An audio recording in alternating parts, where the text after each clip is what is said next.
Welcome to the August 2020 WealthFactor review. As this has become a routine, we'll be taking a look at global financial markets and investing, but doing so with a bit longer time horizon than the cadence in which we actually function or do this routine.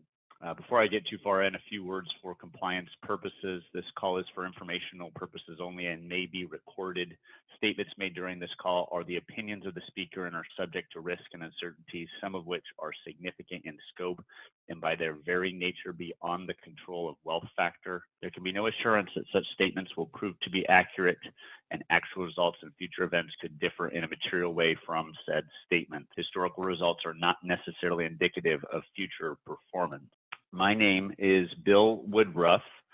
I founded WealthFactor in 2017, largely after spending a fair amount of time providing investment services and products to other investment professionals, and thought that the investment advice, service, business, and deliverable could be done far more efficiently and in a far better way in terms of the services being received by the end investor, and has launched WealthFactor with an attempt to create that service and provide it directly. I've been in the investment industry for a significant amount of time and have over 20 years of investment related experience in a variety of capacities, both at a former firm that I founded, launched a mutual fund out of, as well as a publicly traded asset manager. WealthFactor is a Lake Oswego-based investment advisor. We offer a service that is customized, plan-oriented investment advice. We manage custom portfolios, and most of what we do is based on indices and includes underlying exposures. Primarily, it's both stocks and bonds.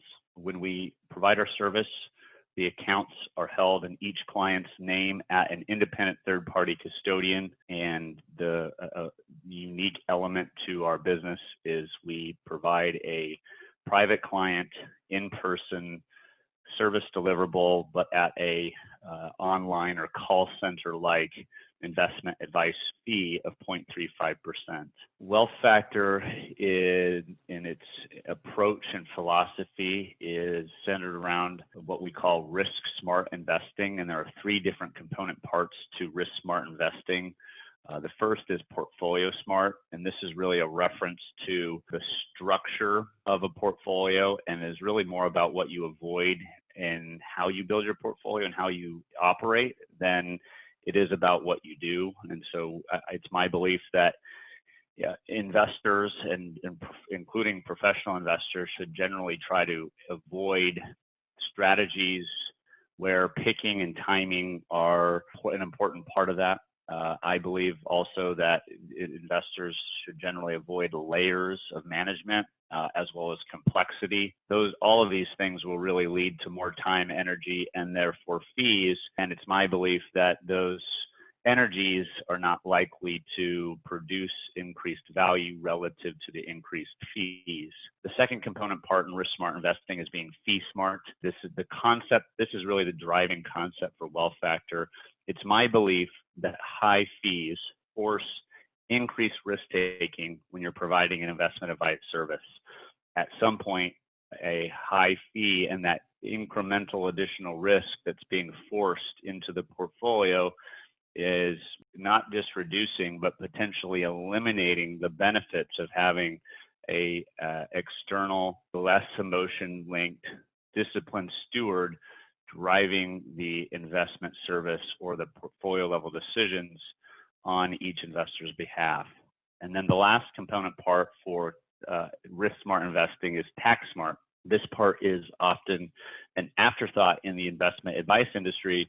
It's my belief, though, that tax and the management of a portfolio with tax considerations is likely the greatest area where an investment advisor can add value. In our August review, we're going to focus on 4 different parts. We're going to refresh and I'm going to use a graph that I use often. Refresh why we invest in stocks, why we shouldn't try to predict and really look at the long run and try to recenter ourselves. It's easy, especially in a year like 2020, where we've seen incredible volatility, incredible movement up in price, even though it's been a very, even though there was a big part of the year where we saw declines, there's been, the appearance of easy to be made money in stocks. And so the potential for emotional linked mistakes in investing is just as prevalent in times like these as they are in March periods. I continue to think that it's important to pay attention to value versus growth in an environment like what we're in right now. We have a pandemic that's really shifting the attention from an investor perspective to narrow parts of the market, large companies, tech companies, and certainly, and it's been a decade plus, more growth-oriented companies. And so we'll take a look at value versus growth. And then we'll take a look at, and I don't spend a lot of time on this generally, but just as a bit of a change of pace, we'll look at non-US markets. I think that there's diversification benefit there generally, as well as the dollar, as that's a related element when you're investing in non-US markets. This graph looks at the stock market going back to the 1900. It's a very, very long time horizon, and there's a lot to absorb and take in here. I think, as I think about the history of the S&P 500 or the U.S. equity market, I think about the further we go back in history, the more the market was more like an emerging economy. And so I think there are apples to oranges comparatives as the further we go back versus today. This graph is in what's called a logarithmic scale. If it weren't into a log scale, it would just look like an enormous hockey puck, and you would see no information really in the early days because of the difference of going from, as this graph says, 10 to 1,000. If you did that visually, the movements early on would look very small. What we see here is periods of long run, strong results for equities. What I would highlight here is all of the major declines, maybe even including the Great Depression, the decline associated with the Great Depression, although less significant there, really look insignificant in the scope of a long-term buying and holding of equities over time. And we can see the coronavirus decline here at the very tail end, and the recession associated with that is really almost a very minor blip. To try to put this into a set of useful information is, if you think there's two really core elements here. One is there is just practically an inherent value in equity markets in the US. So if we think about what that represents, it really represents largely for the entire world a big part of the goods being produced and the services being provided. And as long as the world continues to operate and exist, these companies will continue to have value and continue to make their products and provide their services. And that value just won't evaporate overnight. There's certainly scenarios where it doesn't, and perhaps these sorts of scenarios where the U.S. is less competitive, or it's going through a period where the growth isn't there. And I think those sorts of periods are entirely possible, and it's entirely possible that we're about to enter one of those. I would push back against trying to look at this sort of graph and identify patterns, in that a lot of people have thought really over the last several years that we were going to enter into some sort of negative period for equities. But if we look back over this history, there are two much longer, and in the case of the 80s and 90s, more significant increases in equity prices relative to our current rally. So, and then lots of different things have happened that have been headwinds or negatives relative to throughout this environment, where so the coronavirus and the impacts associated with the shutdown, the challenges associated with broad economic activity, while unique and different, isn't necessarily all that different from challenges the U.S. economy has faced historically. Transitioning to the value versus growth look or analysis. So as I think about this, and the graph on the left here gives us some useful information and a long run view. So first of all, just like everything, I don't think that this is helpful for predictive reasons. The goal isn't here to say, okay, we think because value is cheap versus growth, we should try to make a timing linked decision. But at the same time, I do think that it does make sense to be aware of an overall portfolio's exposure. If you looked at the indices that are market cap weighted, they're shifting very much to momentum and factors that are more growth oriented, and they're becoming more concentrated there as many of those stocks really rally dramatically. You know, Apple's a really great example, around 2 trillion in market cap, the PE in near 35 in that range. You know, is it a value company or is it a growth company? But overall, if we look back over history, we can say, okay, well, it was great to be in growth through the late 90s, and then all of a sudden, and really at the point where, and we can see it in the graph in 99, where value became very cheap relative to growth. At that time, from around 2000 through 2000, really 8 or so, it was the other way around. It was really great to be in value rather than growth. Around 2008, that shifted again, and it's been since then a very good time to be in growth. Whether now is a very good time to be in value or sometime in the next 5 years, I'm not one to try to predict that sort of thing. But at a minimum, growth-oriented investing has been outperforming and doing far better than value for a very long time. And at some point, I think valuations start to matter again.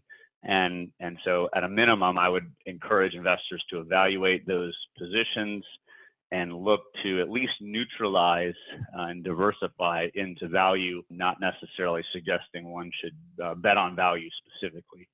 So transitioning over to thinking about non-US markets. The non-US markets have multiple component parts. And so I like this graph because it breaks out the component parts to the return. If you think about investing in non-US markets from a US domiciled investor's perspective, when you're investing in US equities, it's pretty straightforward. You're capturing what is effectively the future earnings potential of a company or an aggregate group of companies within the US. And as you look to non-US markets, you're investing in that very same thing in other markets, but there's an additional element to that, which is the changing currency. And so this graph here, or this set of graphs, breaks out the different component parts. And so the first one is looking at it over a very long-term period, 2005 to 2019.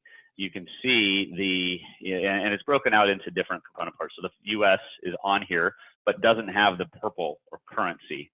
And then we look at emerging markets and we can see that currency hurt there. Look at Europe and Japan. And US has done, not unlike growth, has outperformed value over the last, US has outperformed non-US for a significant amount of time as well. And perhaps that's just a long-term secular phenomena where US will almost always outperform non-US. I don't have any way to know or predict that, but not unlike value being perhaps less expensive than growth today, the same thing, and I'll show it on the next slide, applies for non-US. And so then we can look at the 2020 peak to trough and the 2020 current from trough, so the declines. You can see in the decline period in 2020 that generally the currency part hurt, and the driver, and hopefully this persists from a US investor's perspective, is that whenever there's a flight away from risk and into quality, the dollar is usually and has been a benefactor to that. And so the dollar strengthens, and so non-US investment generally, especially in emerging markets, which are perceived to be more risky, declines. But we despite the currency element, US investment or US equity prices declined technically more than emerging markets, and so it was a largely similar decline. And then on the next part here, we see the recovery part, and we can see a significant currency appreciation relative to the dollar and part of the recovery there. And we've seen very strong recoveries across not just the US, but emerging markets and other developed economies and their equity prices. So this looks at earnings a little bit, and then as I suggested, valuations. We have on the right here, where I want to focus in our time on, is global valuations. And so when we look at the history of our valuations, there, we look at and we see that valuations are high relative to historical averages. Currently, it's useful, I think, to look across other developed countries, and Japan is oftentimes a place where you get scenarios that we've just not seen in the U.S. And initially that was on the interest rate side, where they had near zero or negative rates for a very long period of time, and largely because of deflation. And we can also see from a equity market valuation perspective in Japan that this graph has to be modified to hit the upper band of Japan's equity valuations. There's perhaps a conclusion that can be made that lower interest rates and near zero interest rates, like what we're experiencing currently in the U.S., perhaps support a significantly higher valuation than what we've ever seen before in equity markets. Am I going to conclude that with certainty? No, but at least it does give us perhaps a supporting. I think it's always important to look at supporting reasons not to try to time and sell equities. So equities, U.S. equities, I think is always a relative risk situation and the scenario relative to each individual's risk tolerance and time horizon. And so just because U.S. valuations, and this is 24 times earnings on this particular graph, is at the very high band, that doesn't mean Japan gives us a comparative example that says, well, and I think the interest rate part is a big supporting component to that even though we're very close to the upper band of long-term historic experiences in U.S. price to earnings ratios, it doesn't mean that it can't go higher or it can't stay at this level for a prolonged period of time. That's completely independent of earnings increases. So we can see, Europe much closer to the middle or 25-year average, and so on a relative to, I'm not trying to make a case for Europe, but I'm just saying, not unlike value versus growth, and then it's definitely from an emerging markets perspective, but the valuations are much more reasonable or closer to historic averages versus the U.S. and non-U.S. markets. And so, I think it makes sense to look at a portfolio and say, is it totally U.S.? If that's the case, there's probably a diversification argument to say that some non-U.S. exposures should be included.